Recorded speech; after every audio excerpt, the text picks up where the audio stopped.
Ranjana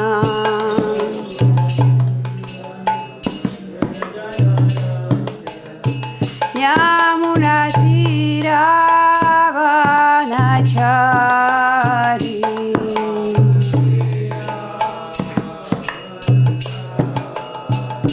Jaya Radha Madhava Kunja Bihari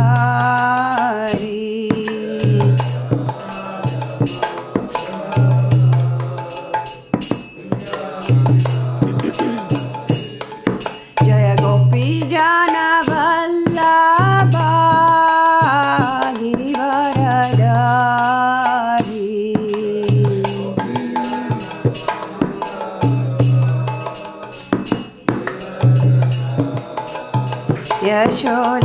Yashodanandana Vraja Jana Ranjana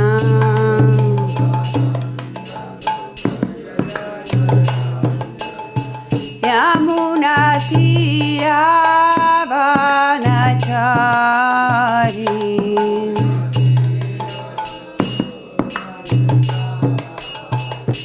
Hare Krishna Krishna Krishna Hare Hare Hare Rama Rama Rama Hare Hare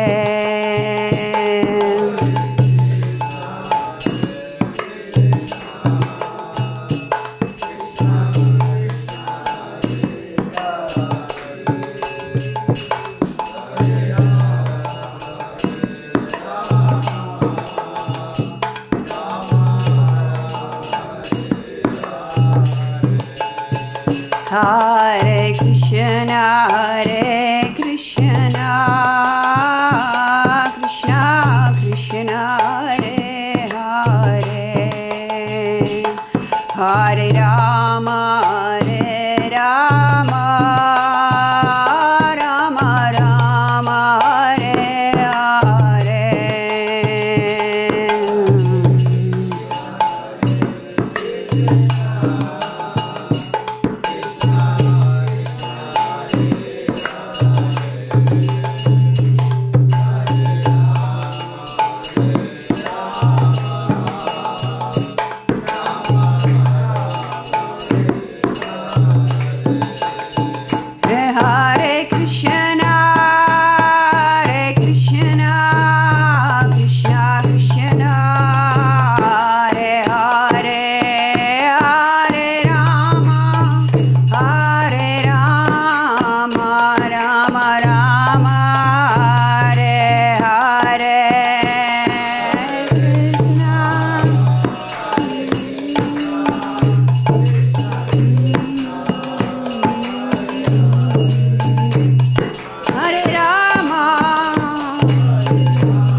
Jayam Vishnupada Paramahamsa. So Prem prayer, so means that everyone should bow down on your head to the floor.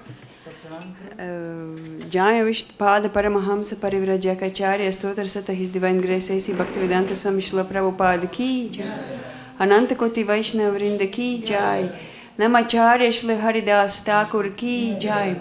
Prem se ko Shri Kṛṣṇa Chaitanya Prabhu Nityananda Shri Advaita Gadadhara Shri Vasadi Gaur Bhakta Vrinda Ki Shri Shri Radha Krishna Gopa Gopinath Shyama Kund Radha Kunda Giri Govardhana Ki Ganga Mai Ki Yamuna Mai Ki Mayapur Dham Ki Jai Vrindavan Dham Ki Jai Harinam Sankirtan Yagya Ki Jai Tulsi Devi Ki Jai Bhakti Devi Ki Jai Samaveta Bhakta Vrinda Ki Jai. All glories to assembled devotees. All glories to assembled devotees. All glories to assembled devotees. All glories to Shri Guru and Shri Gauranga. All glories to Srila Prabhupada. Jai Srila Prabhupada Ki Jai. Hare Krishna. Nice to see you all. We meet here today for this wonderful occasions of reading from Srimad Bhagavad Gita as it is. Today we are on chapter 3 entitled Karma Yoga and text 27. So we'll do the verse. Prakṛteḥ kriyamāṇāni guṇaiḥ karmāṇi sarvaśaḥ ahaṅkāra-vimūḍhātmā kartāham manyate prakṛteḥ kriyamāṇāni guṇaiḥ karmāṇi sarvaśaḥ ahaṅkāra-vimūḍhātmā kartāham manyate prakṛteḥ kriyamāṇāni guṇaiḥ karmāṇi sarvaśaḥ ahaṅkāra-vimūḍhātmā kartāham manyate. Please.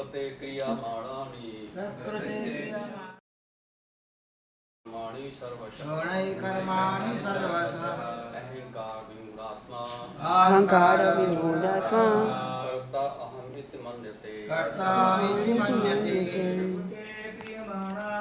prakṛteḥ kriyamāṇāni karmāṇi sarvaśaḥ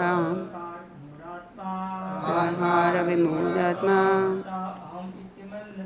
kartāham manyate prakṛteḥ kriyamāṇāni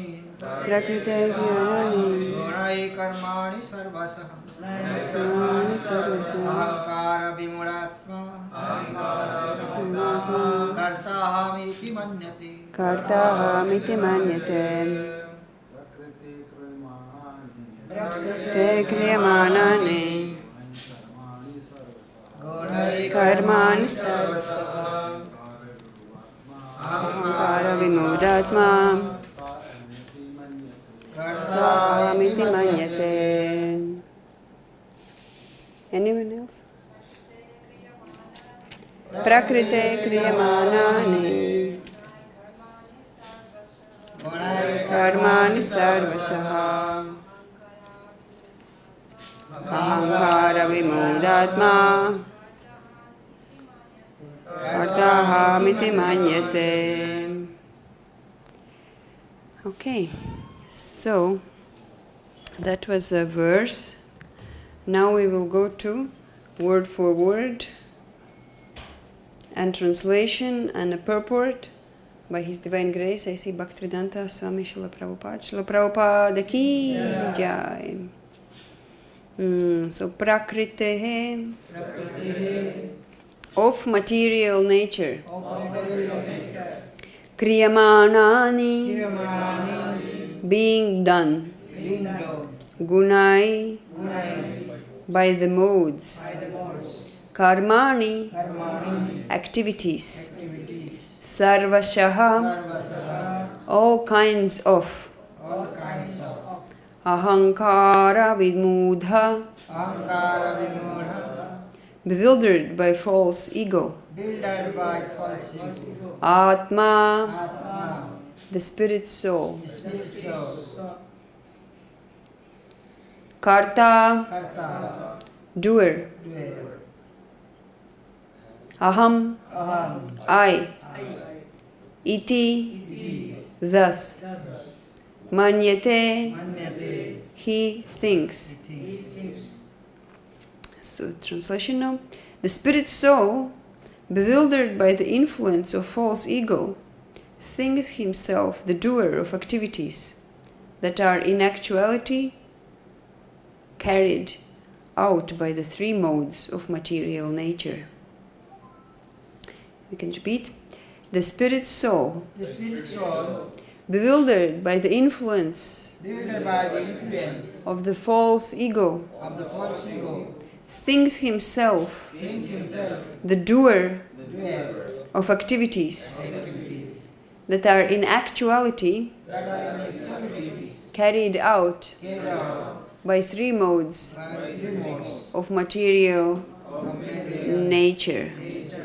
Now the purport.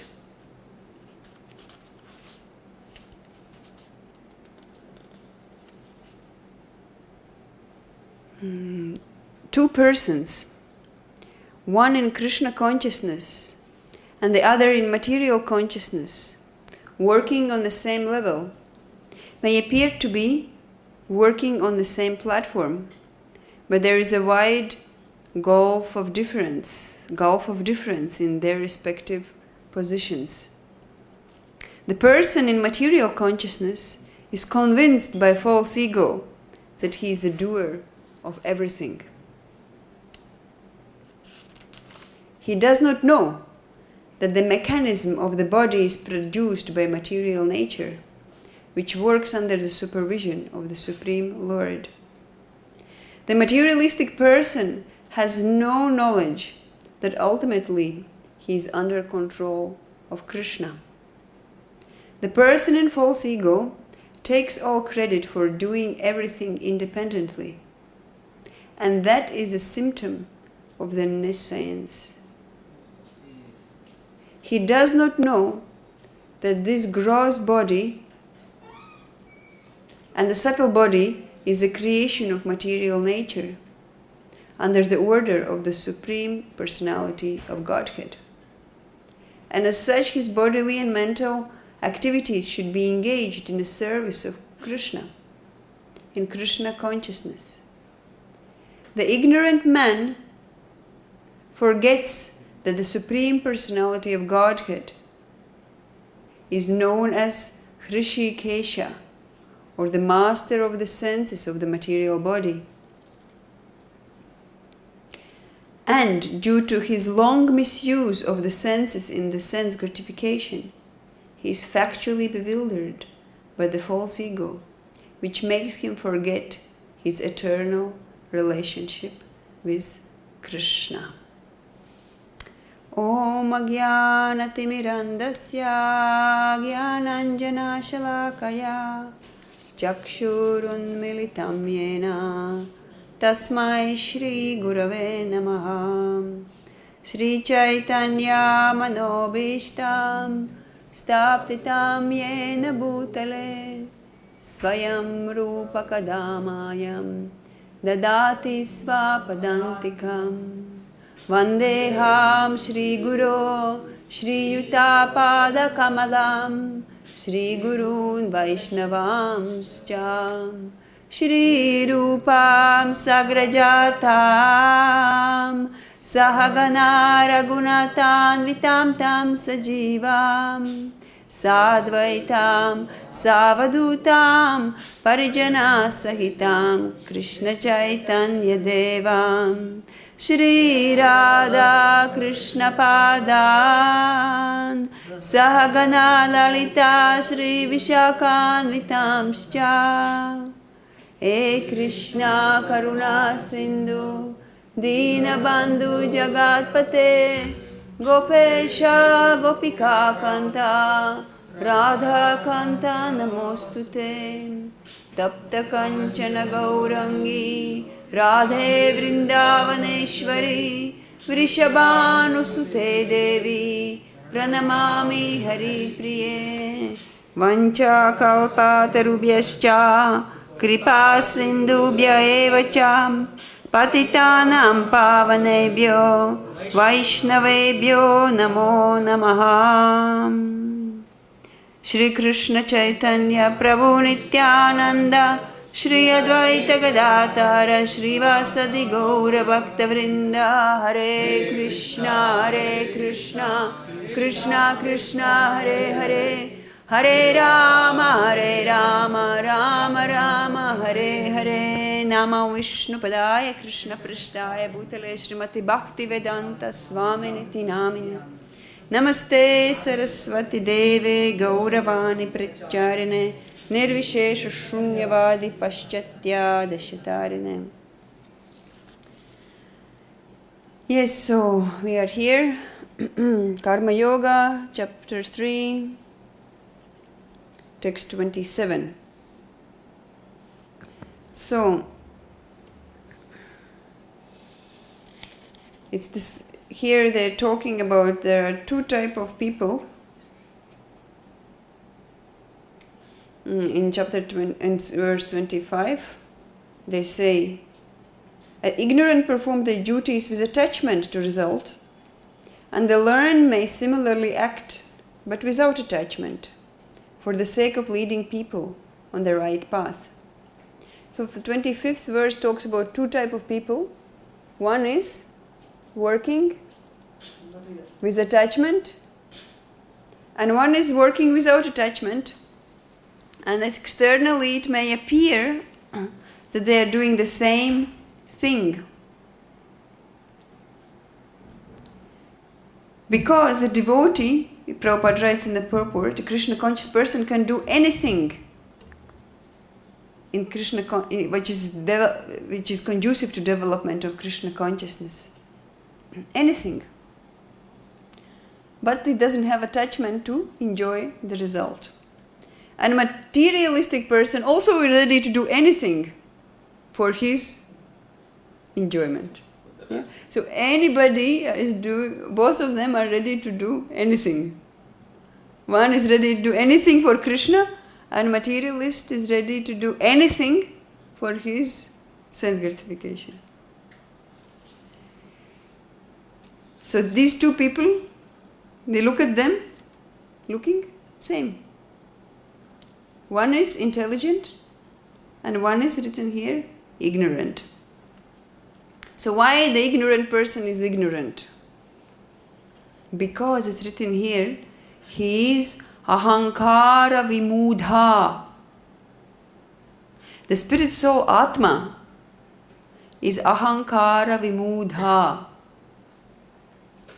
So Vishwanath Chakravarti and Baladev Bhushan, they explain that this ahaṅkāra-vimūḍhā, it comes from ignorance, and that ignorance eternally exists in the conditioned jiva. That ahaṅkāra-vimūḍhā. And what does it mean? In this verse, what it explains is that he thinks himself a doer. And what's wrong with that? What's wrong to think that I am a doer? Because you are not a doer. That's the wrong thing. The right thing is to think that I am not the doer. Everything is done in this material world by the three modes of material nature. So to think that I am a doer, it's wrong because I am not the doer. It's wrong idea. And so Prabhupada writes in the Purport that a person in material consciousness is convinced that he is doer of everything. How he is convinced? By his false ego.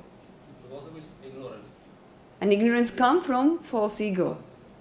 Because of the false ego, he is convinced. Not just thinks, oh well, maybe I am a doer. He is convinced, yes, I am a doer.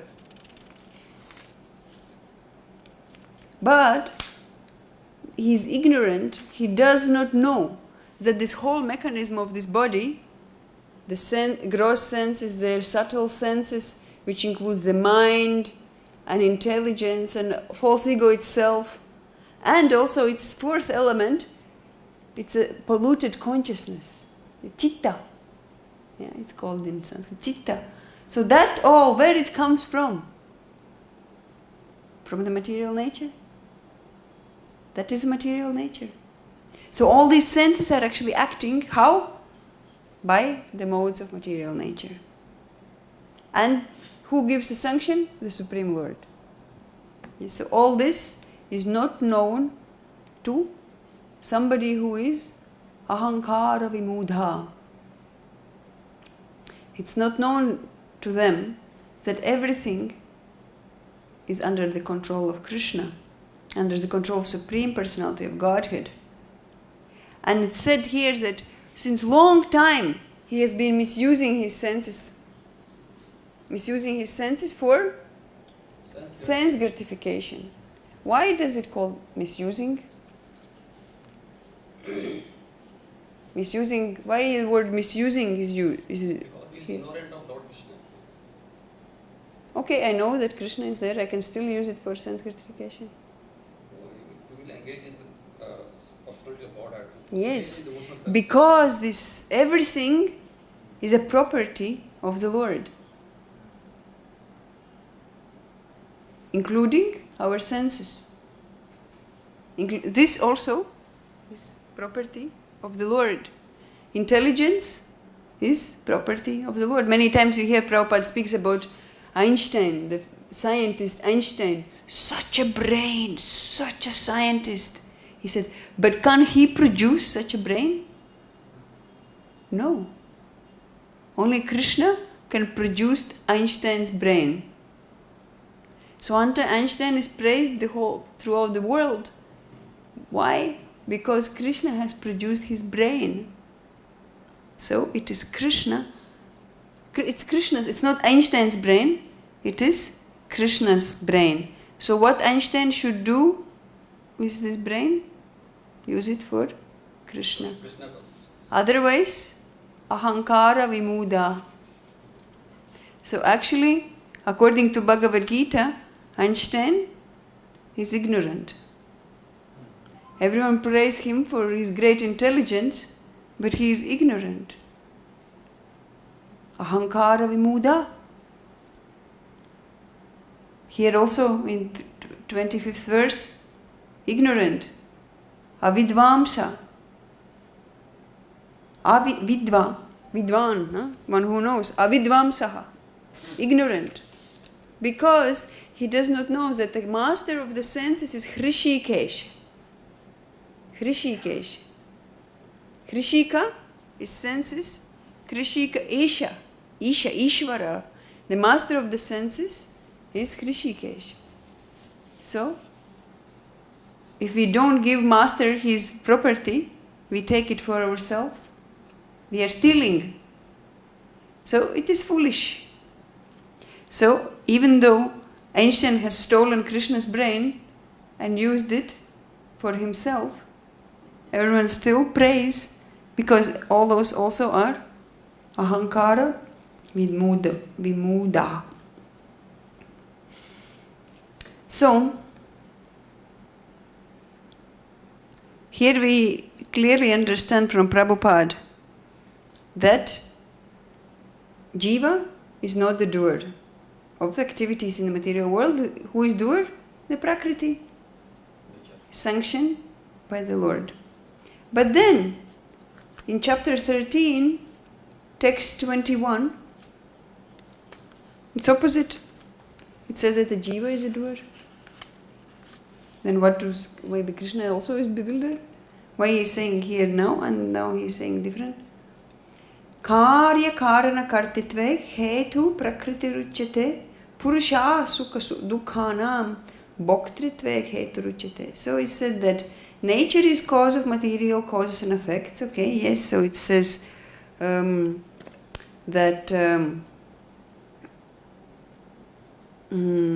Prakriti is cause of producing body and senses, but jiva is the cause of his enjoyment and distress.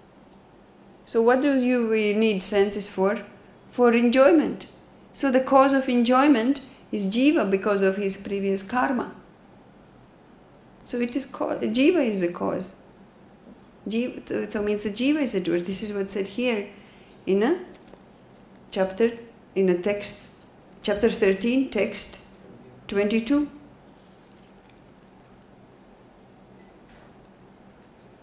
But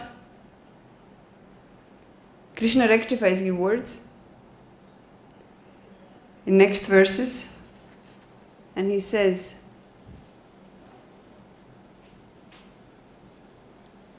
that actually, even though the jiva is enjoyer of activities, of the fruits, what he is receiving attained by this body, but yet in this body there is another transcendental enjoyer. So it's not the jiva is enjoyer in the body, but in that same body there is one more enjoyer, who is the Lord, the Supreme Proprietor, and who exists as the overseer and permitter, who is known as Supersoul. Yes. So still, even though it might appear the jiva is the enjoyer, because he is also called master of the body, master of the city of the 9 gates, but he himself has one master who is just next to him. Yeah? So he is a little master. Jiva is a little master. And Kṛṣṇa is para, the transcendental. His name is Paramatma, not Atma. Jiva is Atma, but Kṛṣṇa is Paramatma, the transcendental. So we know that beautiful analogy of a birds, yeah? 2 birds sitting in a tree. One is enjoying, like we just said, enjoying in the body. So the body is compared to the tree, and a bird is sitting in a tree and enjoying what? What is there in a tree? Fruits. So the bird is sitting in a tree and is now enjoying the fruits. He's trying the fruits. And another bird is doing what? Monitoring. Waiting. And waiting for what? Monitoring. But why? What is here? Nothing better to do? Why is he sitting there actually? Because he is thinking one day this bird will get tired of those fruits and he will turn to me, and then we can fly together. You know? Like sometimes, now I will give one very gross example. You know? 2 friends go and one need to go for a loo. So you hold my beer bag and you wait. So that goes in a toilet. Another friend is waiting. Why is waiting? Because a friend will come back one day and then we'll go and enjoy. So that the bird who is Kṛṣṇa, he is waiting. All our crazy things we do. This is what also some of our great saints say, that we have come here to this material world to pass urine and stool. And Kṛṣṇa has come with us to wait. Such a kind friend. We want to enjoy one tree. Human tree is very nice to enjoy. But sometimes we go to enjoy in a tree which is a rat's body, or a cockroach body, or a worms in a stool body. That also jiva goes there. And you think Kṛṣṇa is saying, no, in the worm in a stool body, I will not come. No, he also comes. In a rat's body also comes. In a dog's body also Kṛṣṇa comes. For what? To wait till that bird has tried all the different type of fruits. Some are sweet, some are bitter, and at one point the bitter fruit, too much bitter fruit. And he said, wait a minute, I had somebody here. And then he goes and surrenders to Krishna again. Yeah? So Prabhupada writes in that chapter 13.23, where he speaks about a transcendental enjoyer in the same body, is that as long as he is conditioned by the material energy, the jiva, the Supreme Lord, as his friend, the super soul, stays with him just to get him to return to the spiritual energy. The Lord is always eager to take him back to the spiritual energy. But due to his minute independence, the living entity is continually rejecting the association of spiritual light. Continuously rejecting. This misuse of independence is the cause of material strife in the conditioned nature. The Lord therefore is always giving instruction from within and without. From without he gives instruction as stated in Bhagavad Gita, and from within he tries to convince living entity that his activities in the material field are not conducive to the real happiness. So two types of instructions he tries to speak from different ways. So we can see that this friend is not just sitting there, he's trying to communicate from within, and also he's giving instructions from without, from all directions. He said, just give it up and turn your face towards me. Then you will be happy. If you look at me, none of these bitter fruits you have to taste anymore. He says, thus, the intelligent person who places his faith in Paramatma, or the Supreme Personality of Godhead, begins to advance towards the blissful, eternal life of knowledge. So why Krishna is so much concerned about us? One jiva went to some cockroach body. Why would Krishna so much be bothered about that? So that we can come out of this material world. Okay, but why this one jiva is here? No problem. There are millions of jivas who are there already. Why does for one jiva Krishna has to go and do all these things? Because if we see, who is the dearest of all to all of us? It's us. We love our children because they are so nice to us and they have come out of us. We love our wife because she's serving us so nicely, cooking. There was one Mataji jokingly telling, an elderly lady and one with her husband live in a house, and one brahmachari, also a little older already, was their family friend. So he was sometimes coming and visiting. So then the lady was cooking, and then her husband and brahmachari was eating. So then brahmachari was saying, oh, I never got married. And the reason is because I really cannot tolerate all these women. If I would marry one, I would just kill her. So just to avoid that, I didn't get married. How can you tolerate her? So he tells that about that lady. And his husband says, yeah, it's difficult, but look, she cooks so nicely. You can also eat that. So they were joking like that. So you see, because she cooking so nice, so he tolerates. And for wife also, husband is giving her something, so she tolerates other things. And for anything else, yeah, because there is something to satisfying for us, we tolerate. So actually, the dearest person for each and everyone is us. So for Krishna, being a topmost enjoyer, also for him, the dearest thing is him. But because jivas are parts of him, so the jiva is to Krishna as dear as him. Yeah? For us, the husband is not part of me. It did not come out of me. It did not emanate from me. Or wife did not emanate from husband. It is an external connection. But for Krishna, all the jivas are his parts and parcels.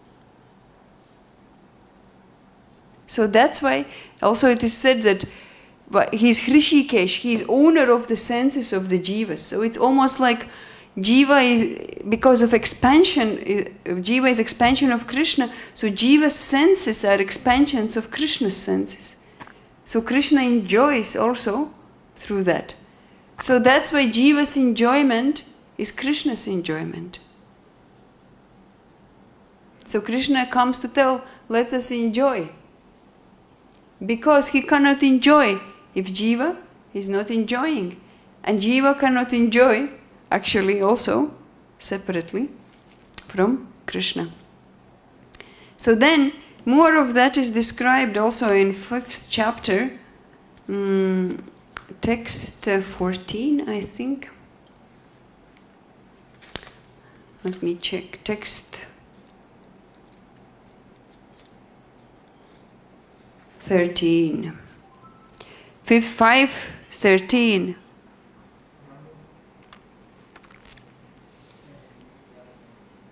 When the embodied living being controls his nature and mentally renounces all actions, he resides happily in the city of 9 gates, the material body.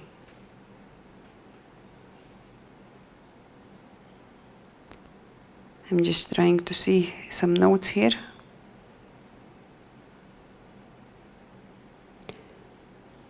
Yes, in staying happily in the city of 9 gates, neither working nor causing work to be done.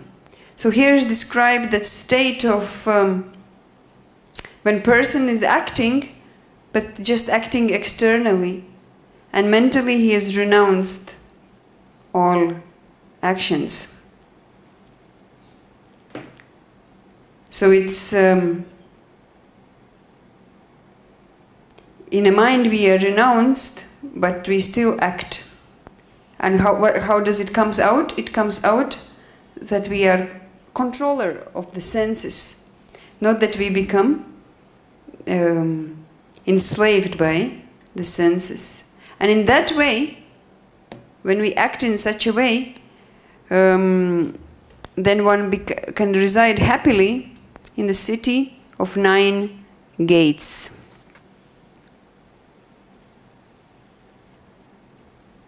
So the conditioned soul is embodied in the city of 9 gates. And the activities of the body are the conditioning of the body. That's why everybody acts in a different way. But the soul, especially in a human being, although subjecting himself to the conditions of the body, can be beyond these conditions if he desires. So this is depending on our desire. If a conditioned being desires to go beyond those conditionings,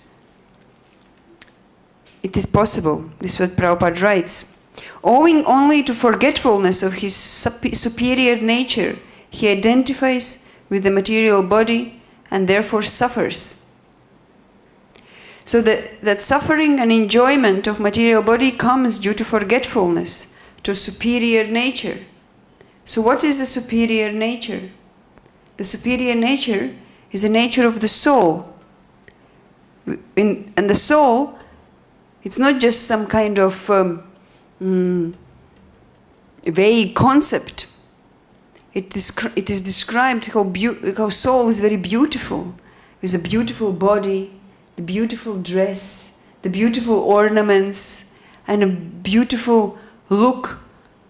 And all this beauty is for the pleasure of Krishna. And in that way, day and night, the soul is engaging in the service of Krishna. And this is a superior nature.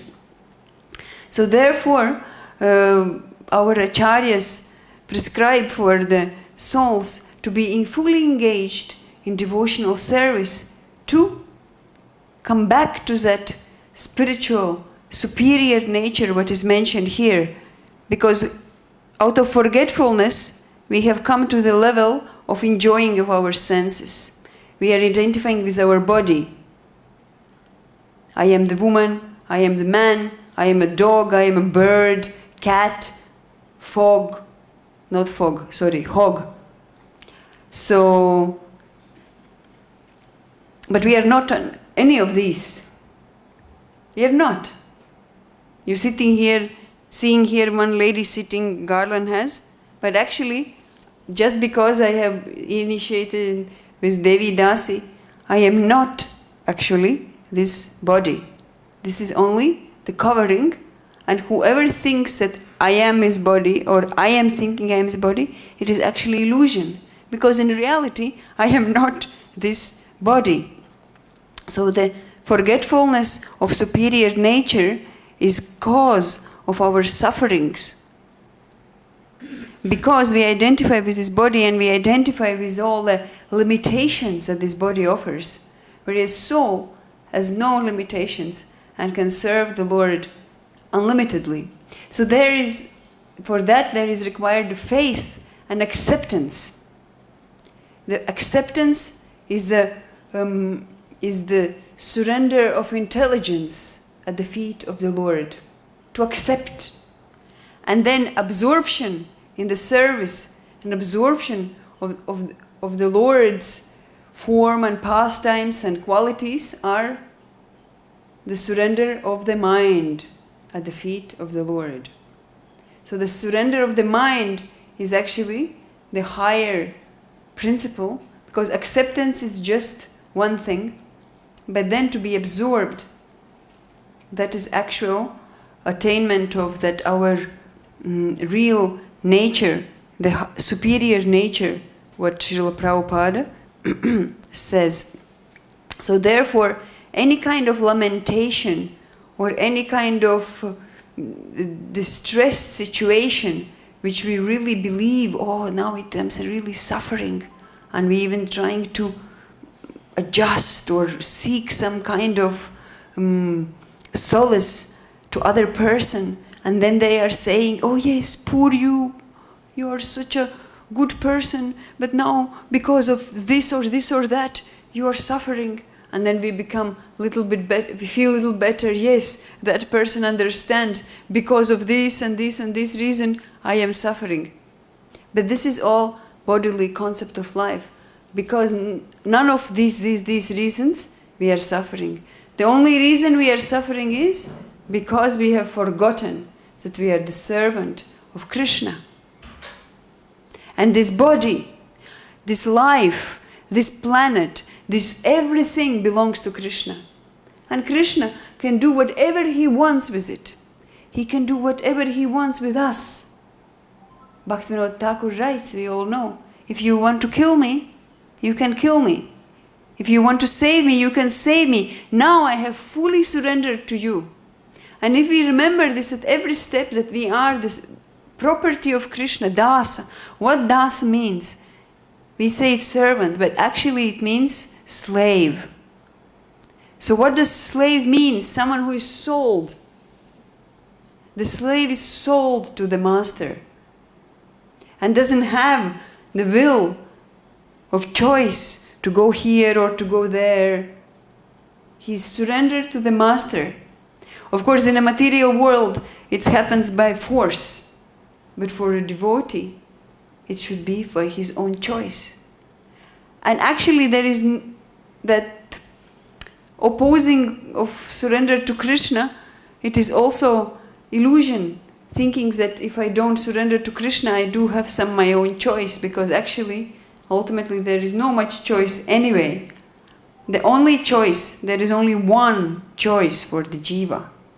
And that choice is either to surrender to Krishna or to surrender to Maya.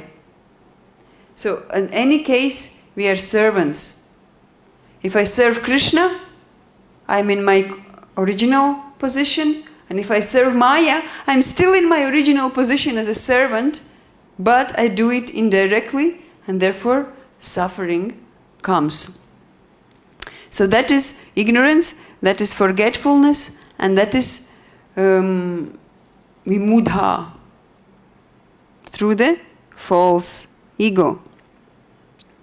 So it's not going to help anyone, that false ego. We should just remember at every step how we are the servant and we are the property of the Lord, and whatever Lord desires,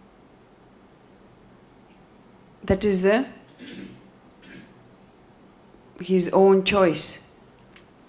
And if we see that everything what's happening in our life, it is arranged by Krishna personally, then everything, including the greatest suffering, becomes very sweet. Like Radharani says, if Krishna is enjoying my suffering, so then let me suffer. If my suffering is a cause of Krishna's enjoyment, then let me suffer. Then that suffering becomes my greatest pleasure. And so, how is that possible? Enjoying? Why would Krishna enjoy our suffering? Yeah, that is called rationalizing and analyzing. We don't need to ask Krishna, why do you enjoy that thing and don't enjoy that thing? Why should we ask Krishna to make a count in front of us what he is going to enjoy or not going to enjoy? What he is really enjoying, that in that suffering condition, we turn to him and we say, there is no one but you in my life. One small bumblebee coming towards Radharani, she is running to Krishna to help out of fear of that small bumblebee. She's not saying, why Krishna is sending the bumblebee to me? Yes? So, when Krishna is sending any kind of suffering, as a devotees as a surrendered devotees, we should see that none of this suffering is just by chance. It is because I am surrendered to Krishna. I have direct relationship with Krishna. Because that's what devotee means, that my suffering is direct arrangement for Krishna, specifically for me. It's a wonderful gift. And then that suffering becomes very sweet. Because what can really happen in this world? Oh, we lost the house. Oh, we died. But what does it really matter? In a context of eternal service to the Lord. It's just some small splashes in the water. So if we can see like that everything is arranged directly by Krishna, then everything becomes very sweet and enjoyable. Like it's given some example. If there is a boy in a class and he likes the girl and he pulls her hair, it's painful. And then the girl is, look who pulled my hair. So what the boy wanted? He wanted that the girl looks at him and see who was the one who pulled my hair. So through that pain he got a girl's attention. So Krishna is missing us because we don't care about him. We just want to sort our lives that we can be peaceful and happy in this world.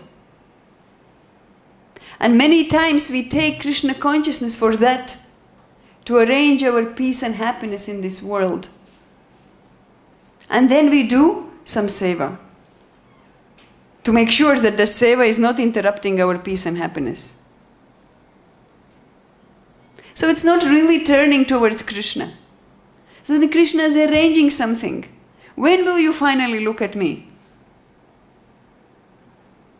So this is how we have to see. Oh, I was so much absorbed in my own thing. So now Krishna is arranging that situation that I can turn towards him. So he's such a kind person. And he's so clever and so creative that he could think of this suffering, how he arranged it all, that it all happened like this. The Krishna is so wonderful that only he could think of something like this. No one else could think of such a idea, when you are rushing, when you want to go somewhere, and everything is falling in your hands. You're cooking for Krishna, and a pan is falling, and a knife is falling, and then you have only 10 minutes and 20 minutes. And then you say, Krishna, I'm cooking for you. Can you stop dropping all these knives and pans? And everything become nice and peaceful and you can finish your cooking. Because he wanted that you call out his name. He wanted that you remember for who you are cooking. So Krishna is a person. And if we take him like this as a person in his life, then he will manifest as a person in his life. Because he is the way you surrender, that's how I reciprocate. So why should we think that this suffering is something terrible? That this suffering is because of this material world and because of my neighbor is a suffering? No. This is Krishna's nature. He's a crooked boy. He's a naughty boy. And he wants our attention. So what a naughty boy will do to get your attention? If a boy is a naughty, you think he will make something sweet and peaceful to get attention? No, if a boy is naughty, he will make something crazy. And then you will say, ah, and he will laugh. No, and some boys here sometimes also run on the street and they do something. And you have, what are you doing? And then he laughs. Well, he just wanted to see your irritation. That is his enjoyment. So Krishna is like that. Krishna is that naughty boy. And he's trying to get our attention, but we are not paying attention. So when we are paying attention, then all the suffering becomes like sweet sugar candy. And we feel, oh, this Krishna is so clever. He arranged this situation specifically for me. So instead of fearing death, fearing disease, fearing old age, fearing to lose security, money, and any kind of enjoyment in this world, we should give it all up. Because all this anyway is arranged. There is nothing depending on us. And we should see how Krishna in our lives is trying to call us towards himself. Because he's thinking, I've been sitting next to you in this branch for so many lifetimes, and you were going through so many species of life. Bird, tree, cow, tiger, elephant, whatever not. And finally you have reached the human form. Is it not time for you to look at me a little bit? No. I still have some fruits. Okay, take the bitter fruit. Okay, this bitter fruit I threw. Next, bitter again. Bitter, and then I turn. How many bitter fruits you can give me? Finally you looked me. After 20, 30, 40 bitter fruits, finally you look in my face. Because this is Krishna. And he is independent. Like we know, Nimai destroyed Sachimata's house fully. Everything he broke. And what Sachimata said? This is your house. You can do whatever you want. I could never understand when I was reading. I was saying, what is a moral? What is the meaning of this Leela? But the meaning is that it is Krishna's house. Our body is Krishna's house. Our house is Krishna's house. Everything is Krishna's. And Krishna can freely do whatever he wants. And it doesn't have to be according to our logic. But if we have love in our heart, then that whole arrangement becomes very sweet for us. And that's what Krishna wants. Hare Krishna. If anyone any question, comment, addition, welcome. Yes, we have mic or something? Prabhuji? Mic. No mic. Okay, no mic. Regarding surrender, in the beginning when we start our Krishna consciousness, we follow our authority. They tell us, you chant like this, you sit like this, dress like this, do this. And we follow. after some time, we continue doing that, but we start enjoying those activities. And in the beginning, we were doing to satisfy our authorities, our guru, our concept of Krishna. But after some times, we do the same. We are doing the same thing, but just because I really enjoy to chant Hare Krishna, because I really enjoy prasad, because I enjoy the kirtan. So the surrender changed with the time. So how to change the perspective when we are doing the same thing, but just because I am enjoying. Yeah. So I repeat, the question is that in the beginning when we join, we do things because of our authorities' instruction, and we surrender to authorities. They say you dress like this, you chant like this, you do this. But later, our perspective change and we do those things because actually we enjoy them. So the question is how to be still surrendered, yes? Okay. So actually, it is, we could say, natural to enjoy Krishna consciousness because that is our natural position. And to enjoy is also our natural position.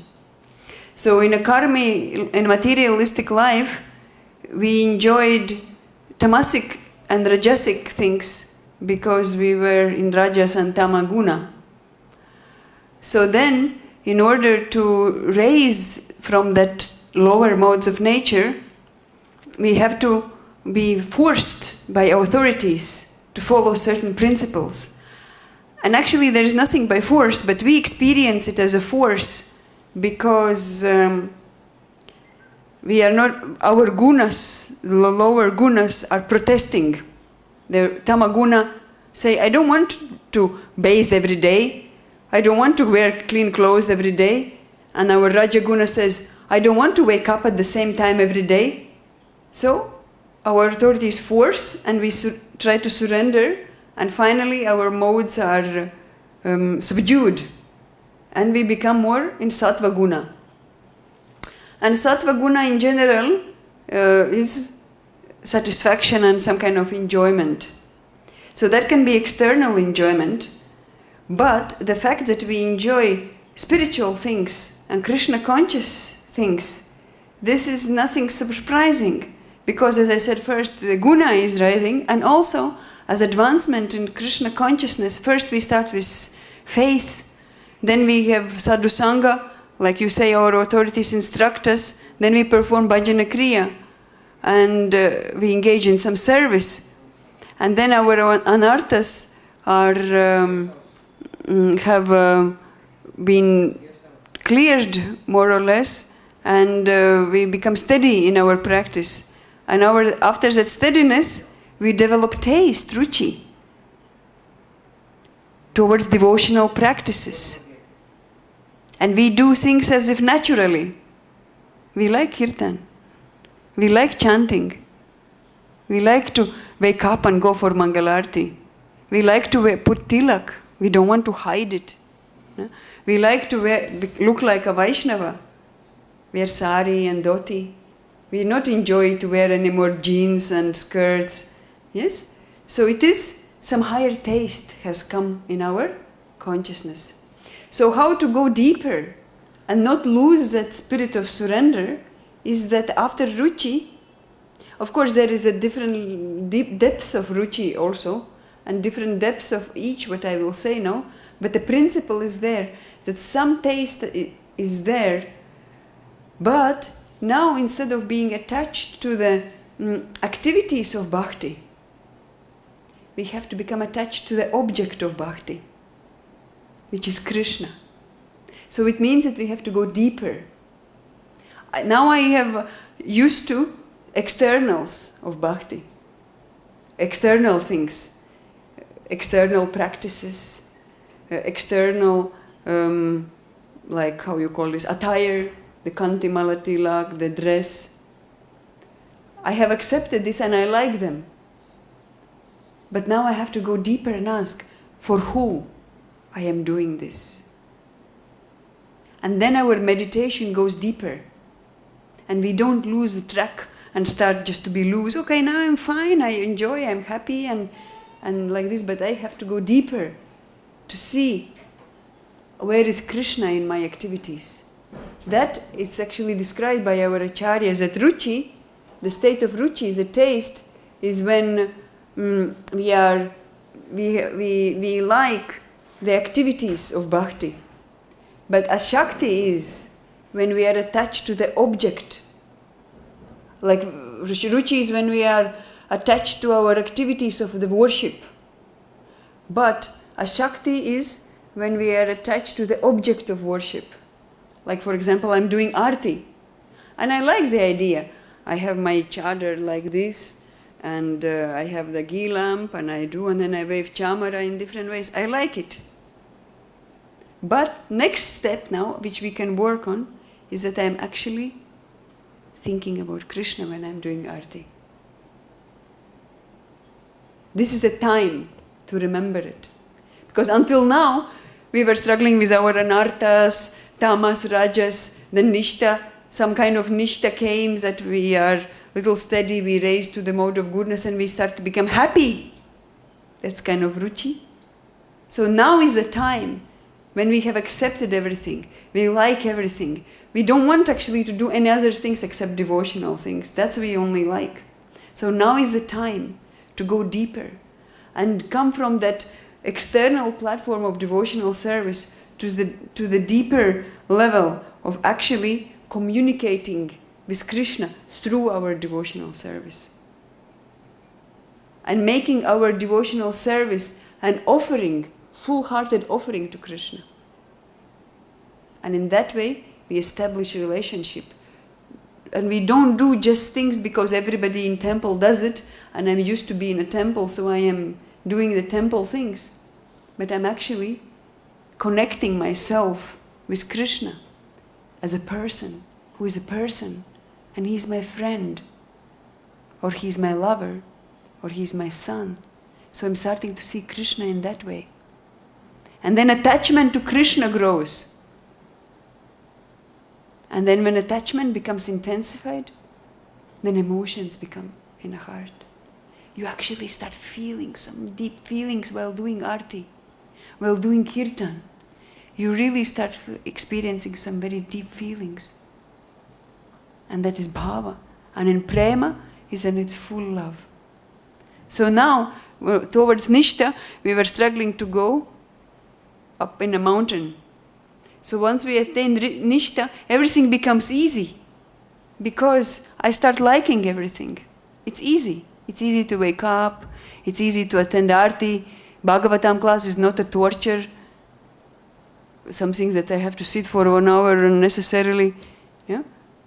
Prashadam also, we are not saying, ooh, today is potatoes, I don't like. No? All prashadam we like. Oh, it's prashadam, it's so nice. No? So it's a higher consciousness. So now we've been struggling coming up in a mountain. So now after that, we very easily go down a mountain. And then when the mountain is down, there is a deep ocean of prema and we dive deep. So we have to now understand it's time to go deep. To contemplate. What am I doing for who? I'm doing it for Krishna. Or if we live in a family life, I'm living with my wife. But who is actually my wife? Is it some my wife? Because nothing is mine in this world. This person who lives here with me is actually a wonderful servant of Krishna. And I have this opportunity to serve that person. This is one time, Bhaktisiddhanta Saraswati's one disciple got married, and he was a bit lamenting, oh, he got married in the Grihastha life. And then Gaur Kishore Das Babaji said, it's very good he got married, because now his wife, she's a manjari of Krishna. And he has a chance to take her Mahaprasad. So it's very high thinking. But what I'm saying, once we've obtained that level, that we have that Krishna consciousness has become like our real nature, we can go deep. We can see other Vaishnavas. How do we see other Vaishnavas?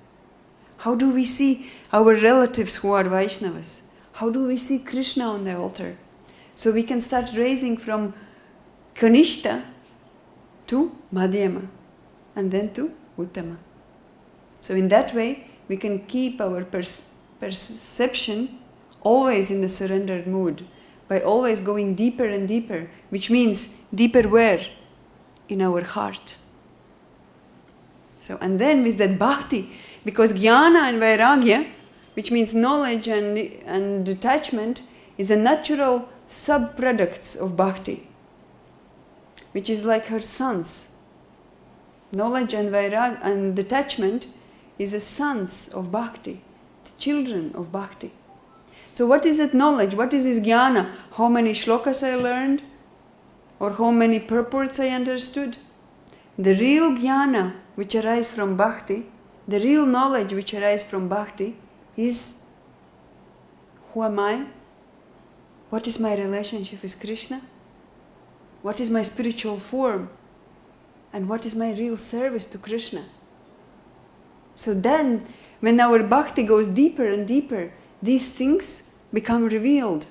And once they become revealed more and more, our mind becomes more and more focused and intensely absorbed in the spiritual things in our life. These things cannot be possible when we are still struggling just to become a devotee. But once our consciousness are settled and we actually like and we accept the things around us, that time we can start go deeper and understand the deeper things of Krishna consciousness. And that time, in that way, we will never lose a track by becoming enjoyers. Is it okay? Anything else? If our soul knows that doing karma for Krishna is known as an intelligent person, but at the same time he knows that he does karma for sense gratification. But why he does karma for sense gratification instead of he knows that karmas are for Krishna, but why still he is doing karma for sense gratification? Yeah, first of all, it's not that our soul, we are the soul. It's not that we are somebody else and we have a soul. We are the soul. So why I am knowing that I have to do everything for Krishna, but still I am doing for myself? Because ahaṅkāra-vimūḍhātmā. Because of ignorance. Yes, because of ignorance. That's the reason.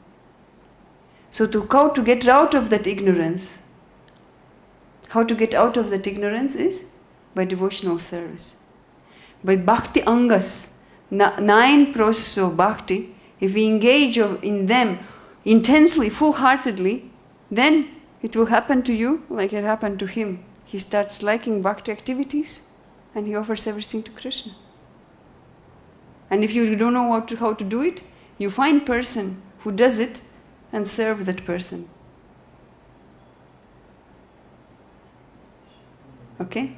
Yes. So you can go now and look for one person like this. Hare Krishna, Srila Prabhupada ki jai.